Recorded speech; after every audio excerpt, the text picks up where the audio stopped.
esse trecho da Bíblia, entender o que Deus tem para falar conosco. Marcos capítulo 4, nós vamos pegar esse trecho do Evangelho e compreender acerca de um tema que faz bastante tempo que eu tinha vontade de trabalhar esse assunto com você, porque é um assunto que mexe profundamente ao meu coração e eu quero conversar um pouquinho com você sobre isso e que Deus fale conosco poderosamente. Acharam o texto? Sim ou não?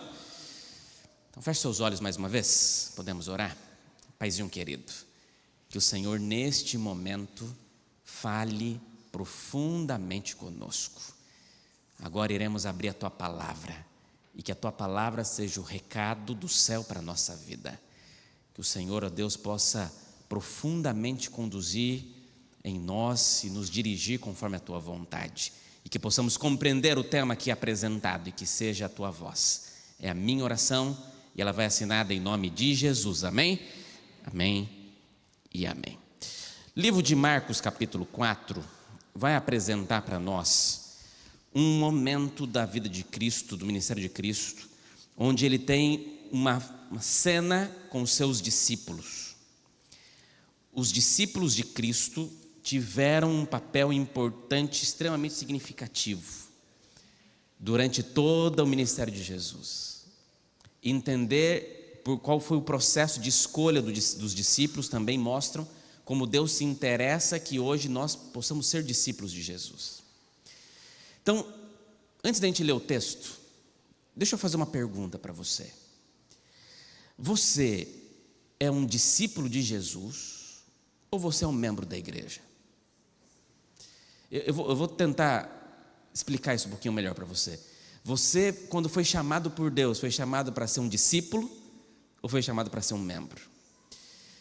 Eu sei que existem muitos membros e várias igrejas estão lotadas de pessoas que frequentam a igreja.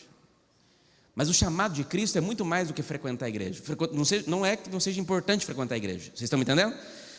Na verdade, todo discípulo de Jesus frequenta uma igreja. Todo discípulo de Jesus é membro. Mas nem todo membro é discípulo. Cristo, ele leva muito a sério a questão do discipulado. E o discipulado é um tema que mexe comigo. A minha oração todos os dias é que antes de eu ser pastor, eu seja um discípulo de Cristo, para conseguir também pastorear. E você? Como que você tem vivido para ser um discípulo de Jesus? Eu vi alguns dias atrás um texto, recebi esse texto, queria compartilhar com você. Olha o que diz o texto. Diz assim: a diferença entre um membro e um discípulo. Preste bem atenção. O membro espera os pães e peixes. O discípulo é pescador. O membro se preocupa em crescer. O discípulo quer se multiplicar. O membro devolve dízimo. O discípulo entrega a sua vida. O membro precisa ser sempre motivado. O discípulo, ele motiva os outros. O membro espera receber ordens para fazer alguma coisa. O discípulo tem iniciativa, pois é motivado por Jesus. O membro é prisioneiro das circunstâncias. O discípulo aproveita as circunstâncias para testemunhar. O membro espera a visita de alguém. O discípulo é um visitador. O membro precisa ir à igreja para adorar. O discípulo vive adorando o tempo todo. O membro sonha com a igreja ideal. O discípulo dá a vida por Cristo, pelo reino e pela igreja. O membro quer ir para o céu. O discípulo luta para levar pessoas com ele para o céu. O membro espera um despertar. O discípulo é parte desse reavivamento. O membro se considera apenas um sócio. O discípulo assume o papel de servo. O membro responde: Deus, eu vou pensar. O discípulo responde: Deus, eis-me aqui. Amém. Legal, né?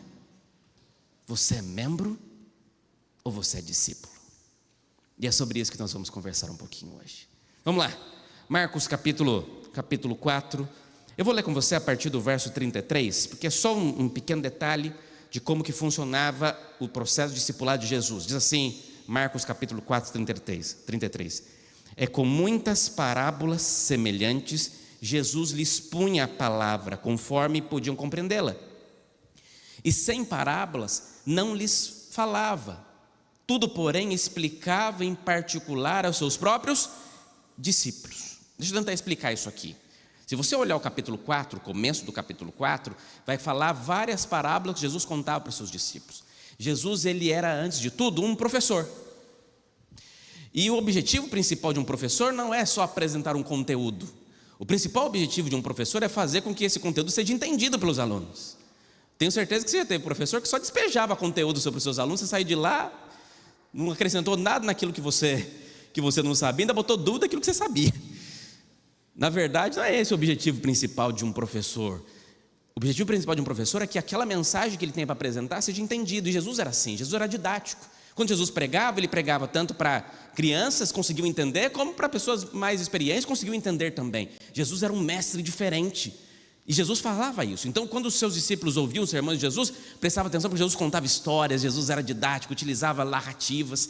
E depois alguns discípulos chegavam em particular em Jesus e falavam assim: Senhor, eu não entendi direito, como é que o Senhor quis aplicar aquela história? E Jesus fazia questão de que todo mundo que ouvisse as histórias dele pudesse voltar para casa falando: Senhor, eu entendi.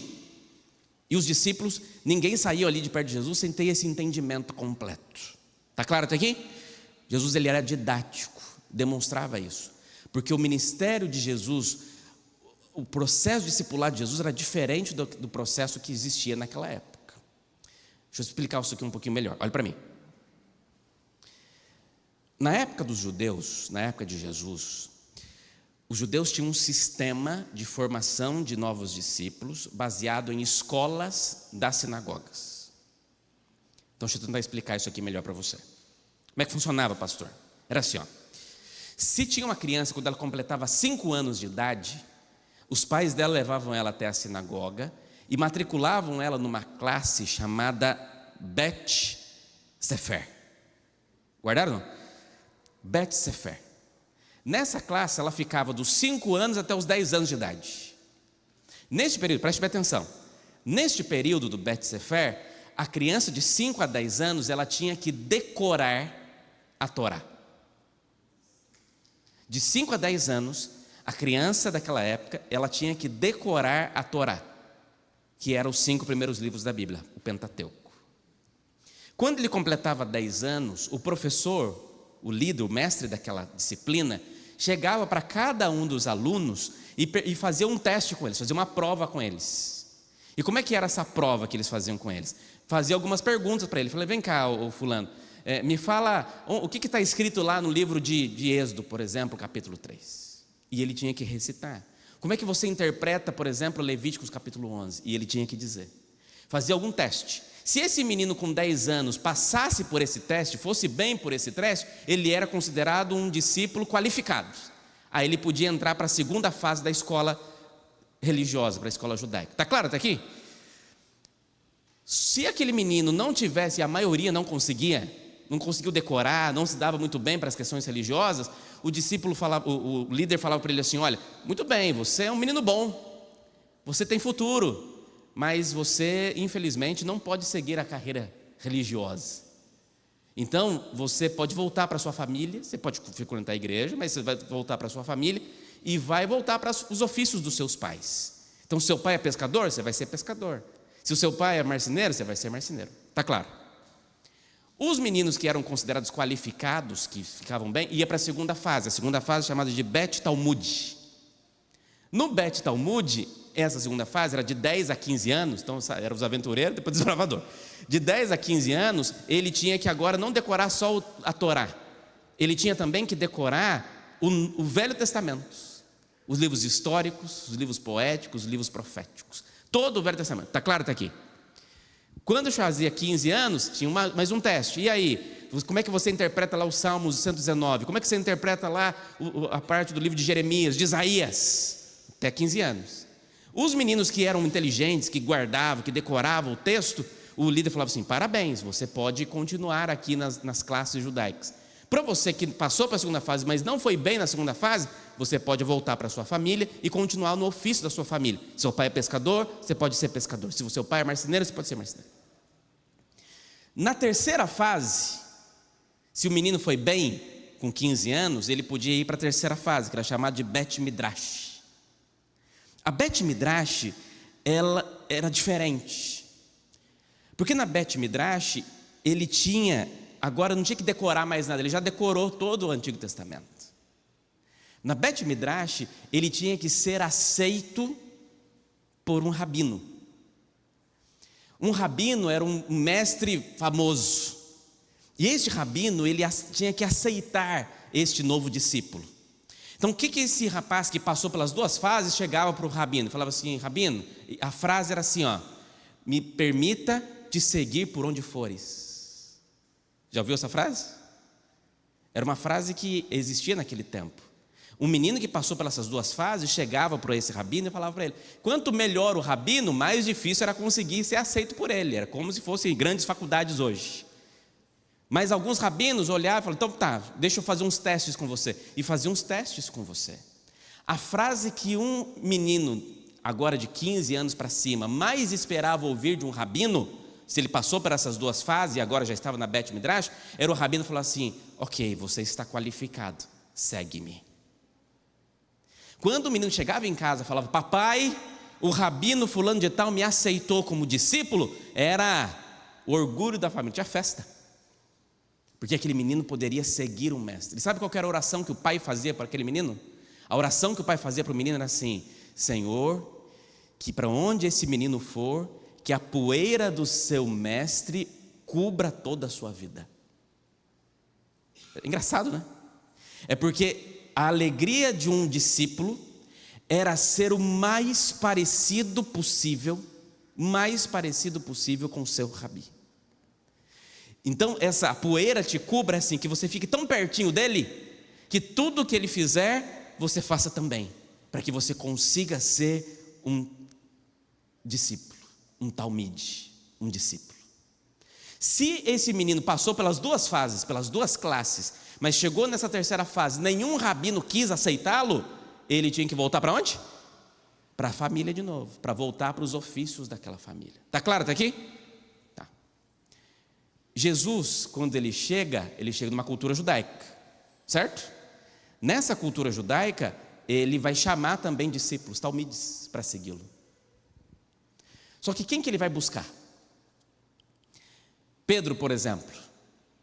Pedro recebeu uma ordem de Jesus, e quando Jesus olha para ele e diz para ele assim: segue-me, era a maior honra. Um rabi aceitou que ele seguisse. Mas se Pedro estava fazendo o que quando Jesus encontrou ele? Estava fazendo o que? Pescando. Pescaria era o ofício da família. Significa que Pedro tinha passado pelas 3 fases e não tinha sido aprovado. Mas Cristo aceita, Cristo chama. O processo de discipulado de Cristo era: eu quero que agora vocês olhem para mim e vocês andem comigo, vocês me imitem. E eles eram obedientes à voz do Senhor, porque eles reconheciam o desejo de ser um verdadeiro discípulo de Jesus. Querida igreja, o que eu entendo aqui quando eu começo esse trecho é: Cristo fazia questão de preparar pessoas para ser parecido com Ele. O discipulado de Jesus era um discipulado por imitação. A maior alegria de um discípulo era ser o mais parecido possível com seu mestre. E os discípulos de Jesus tinham que aprender na prática a ser parecido com Jesus. Quando nós temos isso em mente, eu quero agora ler a história com você. E aí nós vamos tentar entender a história e tirar as 3 lições para a nossa vida. Então vamos lá, vamos continuar lendo o texto. Olha o que diz o versículo 35, e aqui é o trecho principal da minha mensagem. Marcos capítulo 4, versículo 35, diz assim: naquele dia, sendo já tarde, Jesus disse aos seus discípulos: nós vamos passar para outra margem. E preste bem atenção. E eles, despedindo a multidão, o levaram assim como estava no barco, e outros barcos o seguiam. Ora, levantou-se grande temporal de vento, e as ondas se arremessavam contra o barco, de modo que o mesmo já estava se enchendo de água. E Jesus estava na popa do barco. Mas como é que Jesus estava? Dormindo sobre um travesseiro. E os discípulos o acordaram e lhe disseram: mestre, o Senhor não se importa que pereçamos? E ele, despertando, repreendeu o vento e disse ao mar: acalme-se, fique quieto.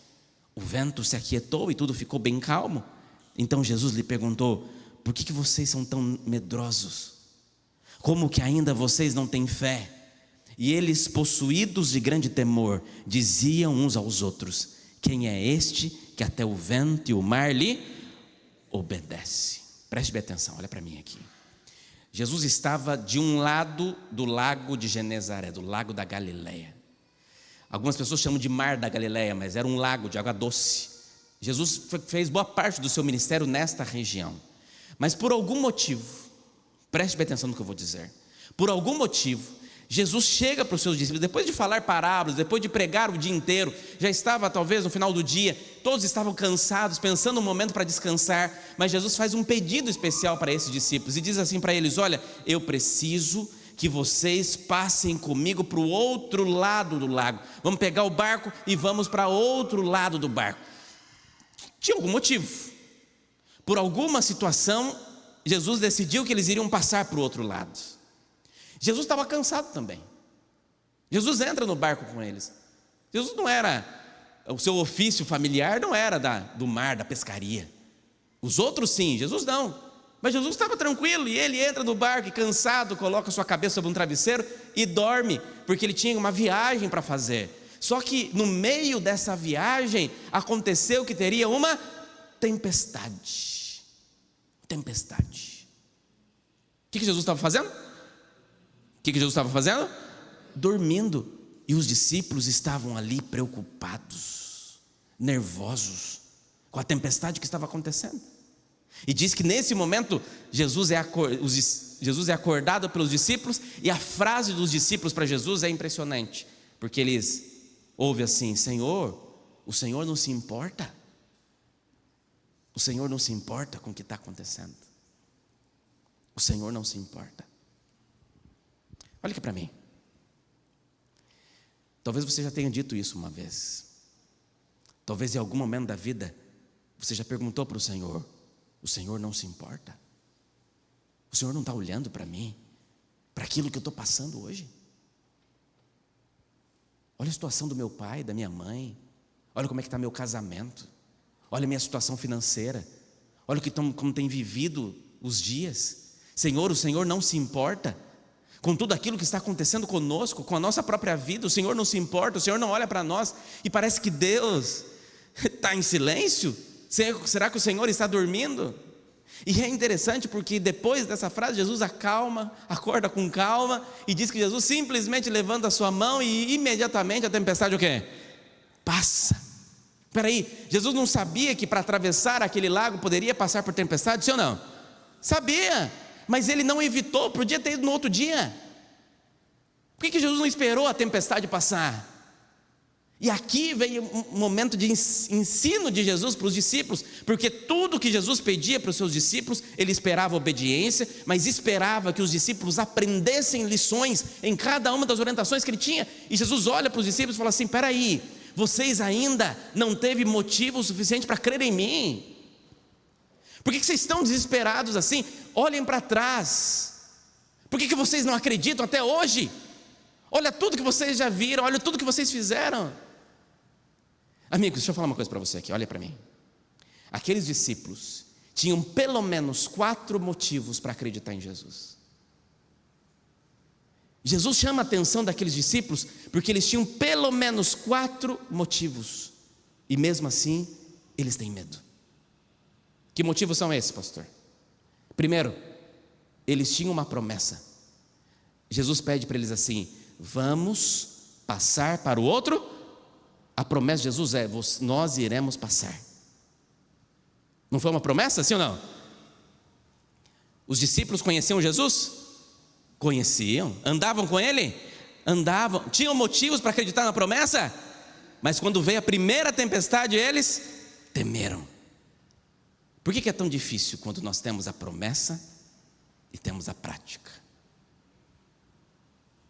Porque nós, quando abrimos a Bíblia, vimos que Jesus multiplicou pães e peixes, mas quando abrimos o armário e vemos que a comida está acabando e não tem dinheiro para comprar, desesperamos.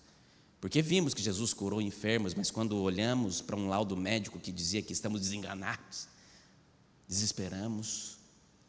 E eu sei, às vezes as coisas não vão surgir como nós imaginamos que deveria ser. Mas por que nós temos uma tendência tão fragilizada de não acreditar, de não confiar? E é exatamente isso que está acontecendo aqui. Os discípulos tinham a promessa, Cristo prometeu para eles: olha, nós vamos passar para o outro lado. E eles poderiam se agarrar àquela promessa e falar: olha, eu sei que a tempestade vem, nós estamos assustados com ela, mas Cristo prometeu que nós chegaremos do outro lado, vale a pena acreditar. O segundo motivo que eles tinham para acreditar em Jesus é que além da promessa, eles ainda tinham também a presença. Mais do que a promessa de Jesus, eles tinham a presença de Jesus no barco. Está claro isso aqui para você, igreja? Jesus estava ali. Mas Jesus estava dormindo. Mas Ele estava, amigos. Aquele que fez os céus e a terra, aquele que construiu, que fez a chuva, que fez o mar, aquele que nos criou, estava com eles. E eles estavam mesmo assim desesperados. Amigos, a presença de Cristo em nossa vida deveria trazer para nós uma segurança tão extraordinária. Mas mesmo com a certeza da presença, e você tem certeza da presença de Cristo na sua vida, sim ou não? Eu tenho. E mesmo com a certeza da presença, as tempestades ainda nos assustam. Veja, eu estou só pontuando para vocês. O objetivo não é julgar aqui, mas a gente tem vivido com a promessa de Deus, com a presença de Deus. Mas tem mais um ponto. Além da presença, além da promessa, Cristo estava em paz. Terceiro P, em paz. Cristo estava o quê?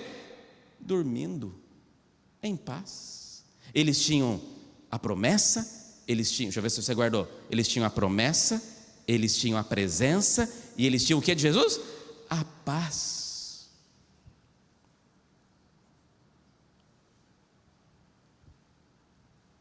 Uma vez alguém falou assim: se você está num ônibus e o ônibus está chacoalhando muito, se alguma coisa está estranha, olha o motorista, se ele estiver em paz. Às vezes não está, né? Amigos, Cristo está em paz, porque então está tudo bem. Ele está ali. A paz de Cristo quer dizer algo. Amigos, a paz de Cristo, Ele estar dormindo naquele barco, era símbolo de que Ele estava no controle absoluto da história. E o quarto motivo que eles tinham para poder acreditar era a promessa, a presença, a paz. Mas aquela não foi a primeira nem a última vez que eles viram momentos desafiadores, tempestades que se aproximaram. Não foi a primeira nem a última vez que eles viram um grande tormento acontecendo e viram o poder de Deus. O poder de Deus já tinha sido revelado para aqueles discípulos outras vezes. Eles tinham motivos suficientes, tinham precedentes necessários para poder acreditar que aquele que prometeu é fiel, que aquele que estava ali estava cuidando de tudo, que aquele que estava em paz significaria que tudo estaria em paz, e que aquele homem que estava ali tinha poder para fazer com que até as tempestades acabem.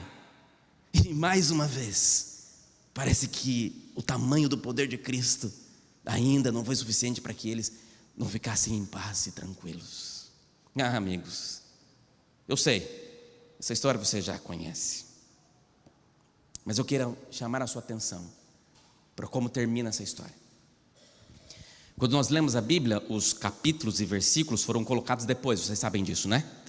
Então, alguns capítulos e versículos, eles são divididos em outras maneiras. Por exemplo, o capítulo 5, na verdade, ele apenas continua aquela mesma história. Para você entender o capítulo 5, você tem que entender as partes que antecederam o capítulo 5. É o contexto da história.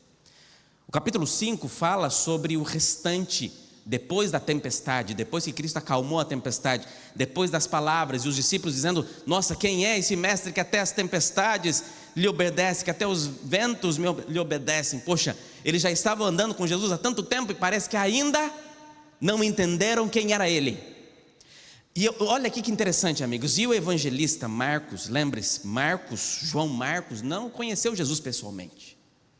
Os relatos de João Marcos foram feitos através dos sermões que Pedro pregava e através da inspiração que Deus fazia sobre a vida dele. E João Marcos fez questão, amigos, nada na Bíblia está por um acaso. Ele fez questão de colocar algumas palavras para que para que fiquem claro algumas respostas que Deus quer dar. A última frase do capítulo 4 é: os discípulos possuídos de grande temor. Eu espero muito que você esteja entendendo isso. Os discípulos possuídos de grande temor diziam uns aos outros: quem é este? Quem é este que até o mar e os ventos lhe obedecem? E é interessante que aqui não tem uma resposta à pergunta, a pergunta está no coração deles. Mas o capítulo 5 responde quem é este. E como que responde? Responde baseado numa luta espiritual. Olha o que diz o capítulo 5. Jesus e os discípulos chegaram à outra margem do mar. Espera aí, a promessa era: vamos atravessar o mar e chegaremos da outra margem. O capítulo 5 começa com o cumprimento da promessa. A promessa que foi feita é: chegaremos, e aqui diz que chegou. E eles chegam à terra dos Gesarenos. Era uma região pagã, uma região onde o pecado, a promiscuidade estava superando o coração das pessoas. Mas diz o versículo 2, que ao desembarcar, um homem possuído de espírito imundo veio dos túmulos ao encontro de Jesus. Este homem vivia nos túmulos e ninguém podia prendê-lo, nem mesmo com correntes, porque tendo sido muitas vezes preso com correntes e cadeias, as cadeias foram quebradas por ele e as correntes foram despedaçadas, e ninguém conseguia dominá-lo. Andava sempre de noite e de dia, gritando por entre os túmulos, pelos montes, e se feria com pedras. Quando de longe ele viu Jesus, ele correu, se prostrou diante dele, gritando em alta voz: o que você quer comigo, Jesus, Filho do Deus Altíssimo? Por Deus peço-lhe que não me atormente.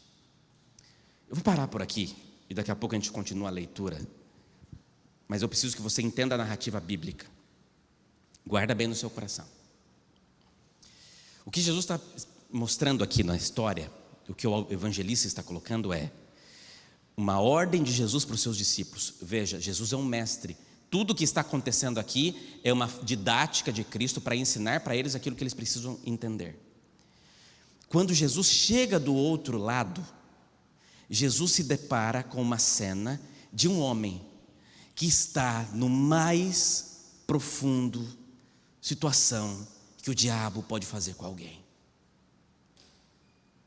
Um homem que está profundamente acorrentado pelo inimigo.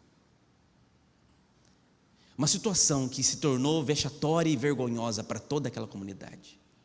O texto, o relato bíblico, mostra algumas características. O mesmo capítulo, a mesma história paralela a essa relatada pelo livro de Mateus, mostra até algumas características a mais. Por exemplo, Mateus fala que eram 2, Marcos fala que eram 1. Pastor, mas então tem uma contradição. Eu não consigo enxergar apenas como uma contradição. Possivelmente Marcos quis dar ênfase em uma situação mais grave, talvez. Mas aqui, quando Marcos apresenta, e Mateus, quando fala sobre esse demoniado, ele diz uma frase que é muito significativa.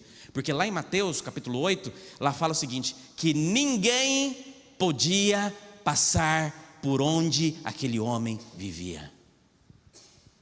Aquele homem, ele além de estar totalmente possuído pelo inimigo, ele era extremamente violento.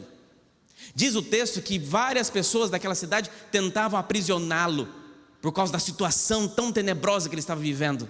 Várias pessoas tentavam colocar correntes, mas diz que a força dele era tão forte por causa da atuação do inimigo que se quebrava as correntes quando elas eram amarradas. Está ficando claro para você a situação?